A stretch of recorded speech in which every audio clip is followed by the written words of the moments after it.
Our guest is an award-winning barista, Karabo. He shares his life story, experiences, and goals with us, and much more. Watch the episode. His fascinating life lessons will leave you feeling inspired. Do tune in, don't forget, as I enjoy my delicious coffee.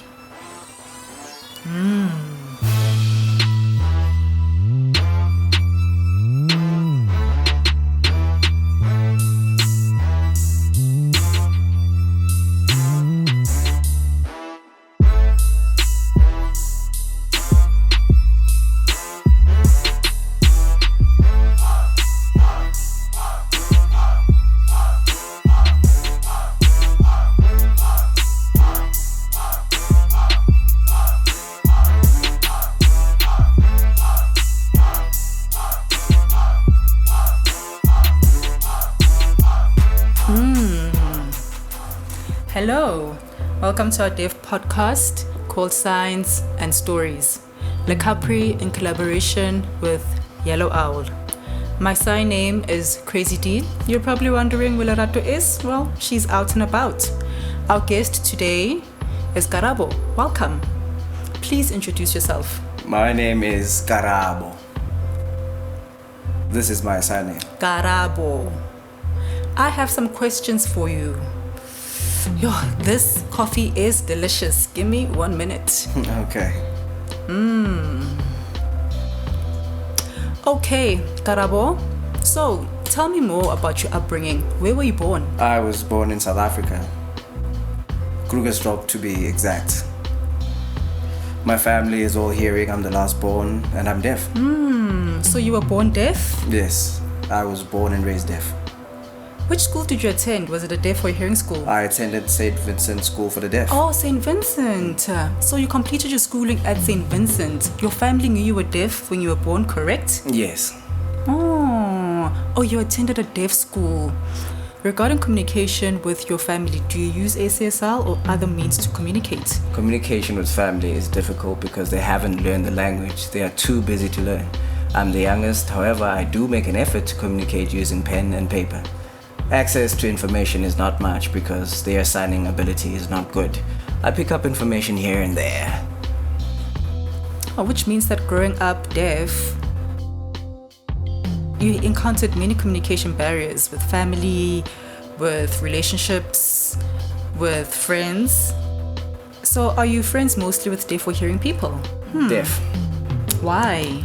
I socialize more with deaf people because we communicate using the same language. It makes me happy to see my friends. We meet in Joburg at events or different places. It's not the case with family. Such interaction is not possible, so I meet up with friends instead and have a good time. Okay, now I'm gonna switch gears and ask you a personal question. Are you in a relationship with a deaf or hearing person? Hearing person. Oh, a hearing person. So, how do you express emotions to a hearing person? How? We try to communicate.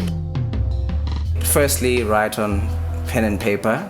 English is the language we both understand. Similar to this work environment, when I encounter a hearing customer, it's a challenge at first, it throws me off. I have my colleague on standby to interpret what the customer is saying using our SASL coffee menu, for example, cappuccino. I focus on making the beverages. My colleague is customer facing. My colleague relays the message to me, for example, cappuccino, and I make the order. Hearing patrons have an interest to learn SASL. They want me to teach them SASL, so I teach them basic, easy vocab.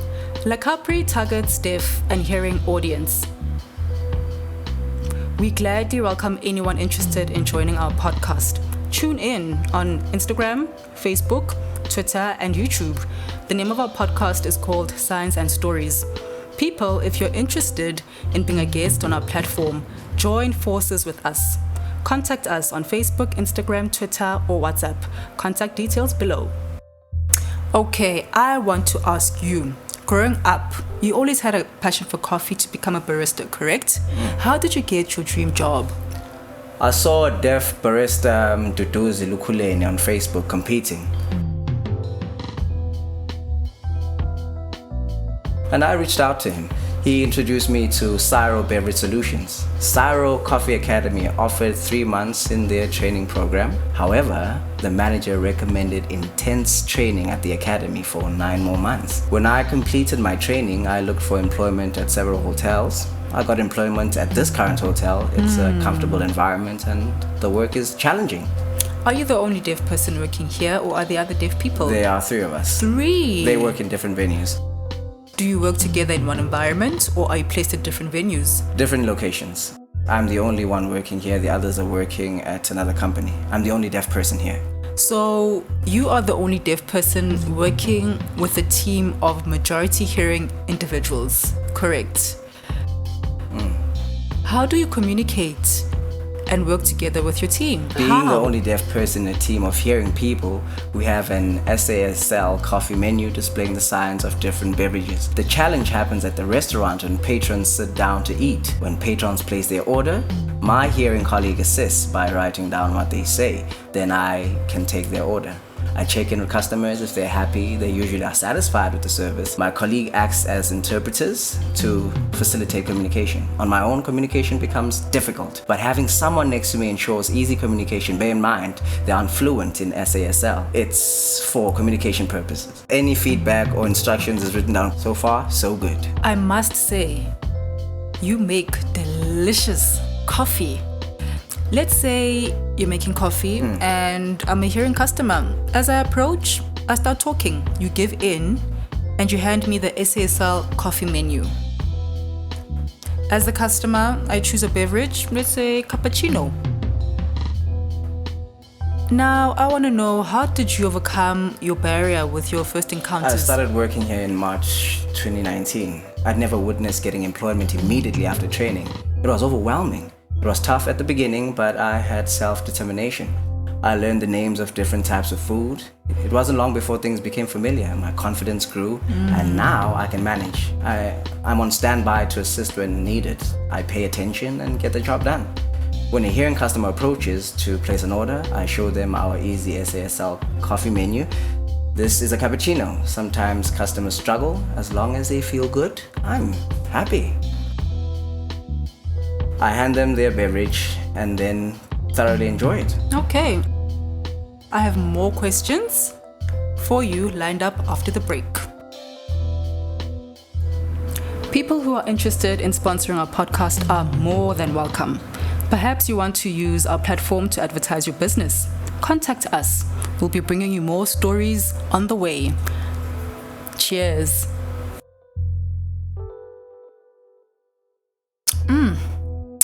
Okay, regarding your work environment, how do you travel to and from work? So do you use a taxi, a bus, or a train? So from home all the way to the workplace. I wake up at 4 a.m. and arrive at work at 6 a.m. Hectic. It's a 9-hour day. That's hectic. Waking up at 4 a.m. is definitely not for me. I'd probably need 4 cups of coffee just to wake up. Isn't the environment stressful? Is work good? Do you get tired from standing all day? That doesn't bother you? Being on my feet for long hours is a challenge. This is the nature of the industry. It comes with the job. We're not allowed to serve customers while sitting. We have to stand. Standing creates a positive impression towards approaching customers. Body language says it all. Positive body language. Our behavior shows respect, resulting in satisfied customers.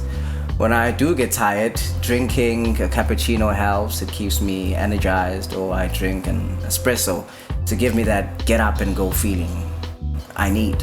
I feel rejuvenated and ready to serve customers. I no longer feel tired. I feel upbeat.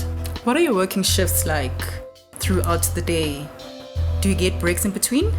Yes, we do. Around 6 a.m. or 7 a.m. I eat breakfast.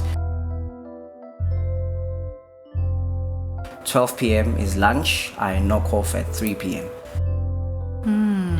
It seems like your day is divided nicely into intervals. Are you passionate about it? You enjoy your work, right? Yes, I do. So you don't have any problems or None complaints? whatsoever. I enjoy my work because It's an integrated environment. We support one another and have fun. There's never a dull moment. We create a fun and pleasurable work environment for all to enjoy. If I'm not sure about something, someone helps me and vice versa. I enjoy my work. Rumor has it, word around says that you won some awards. Is that true? Yes, it's true. About 2 weeks ago, Avanti Cafe Solutions hosted a barista competition. I was the only deaf person awarded, although I came last. I persevered. Congratulations. I got runner-up another competition. I entered way back when I was in Durban, hosted by Syro Beverage Solutions. The competition was called SCASA. It was incredible. SCASA stands for Specialty Coffee Association of Southern Africa. Yeah. The competition is usually won by hearing people. I was the only deaf person participating. I was asked by Elani Sneyman, the chairperson of SCASA, to join the competition, so I agreed to take part. I tried my best. Durban was a fantastic venue. I was hoping to meet other deaf baristas there, but surprisingly, I was the only one. I forged ahead. Wow. And competed with everyone else. Later, when the results were announced, I came out third. I accepted that. Fast forward to the competition that is hosted here in Sandton, the Coffee and Chocolate Expo. It was nice to see a variety of coffee. Very fascinating indeed. Again, I was the only deaf person. I asked Lani why was I the only deaf person participating. She explained that I was representing the deaf community by showcasing my barista skills to hearing people. Deaf people can compete equally, nothing below par. It made sense to me that I needed to compete at an equal level as hearing people. When the results were announced again, I got third place. Wow. I want to go a little bit more in depth. Tell us more about your awards. I want to know how, you being the only deaf person, are you certain you were the only deaf person amongst a hearing majority? Seriously? Yes, it's true. I'm surprised. Well, How is it possible? the competition is a platform to show everyone that deaf people can also compete at an equal level. There are many spectators watching. It's an opportunity to advocate the employment of deaf people and more deaf baristas That's competing. powerful. That's why I'm under scrutiny. It's because I'm proud of my deaf identity. I'm not ashamed. It's good to celebrate excellence. I've come to accept my journey of entering competitions, even though I got third place. At the Avanti competition hosted in Sandton, I competed. Again, unfortunately, I got second place. I was hoping to come out on top. There's an outline time limit. I accept that. Anyway, I'll continue to persevere. If a deaf person wins, wow, that would be incredible for a deaf person to win the competition. You know, I have faith that you will improve and win the competition. First you came in third place and then you were runner-up.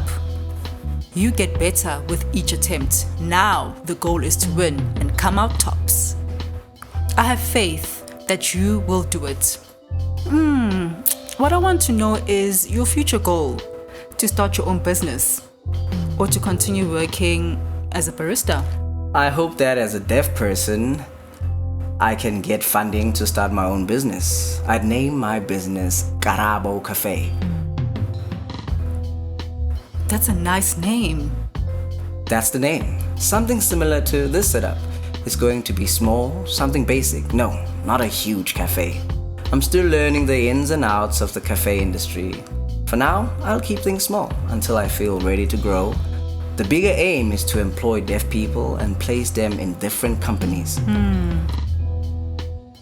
So your future goal is to start your own business and put your name on it. I'm certain that more people will follow you, and because of that, they'll also follow their dreams. You'll get funding or start partnerships. I definitely believe that you'll achieve your dreams.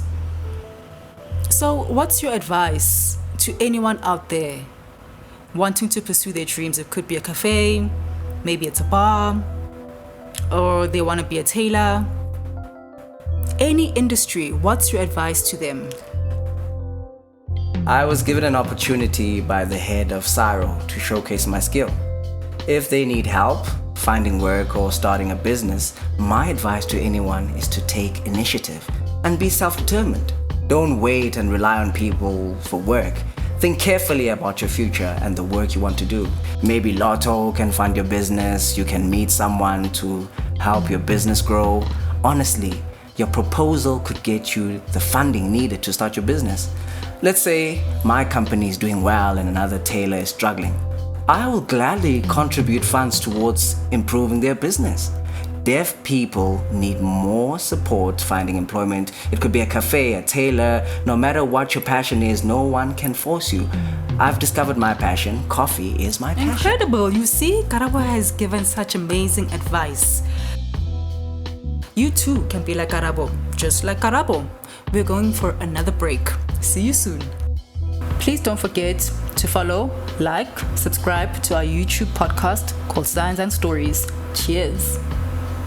And Karabo's life story has been incredibly fascinating. My goodness, it's been really interesting. His goals, tips, and advice, very interesting.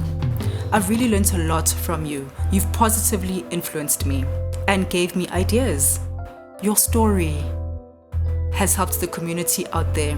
You see, Karabo is the coffee man. Not just coffee. Anything, absolutely anything.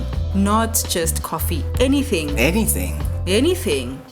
So right now I just want to thank you for tuning in to our Science and Stories podcast. A big thank you. We are well on our way to 10 episodes.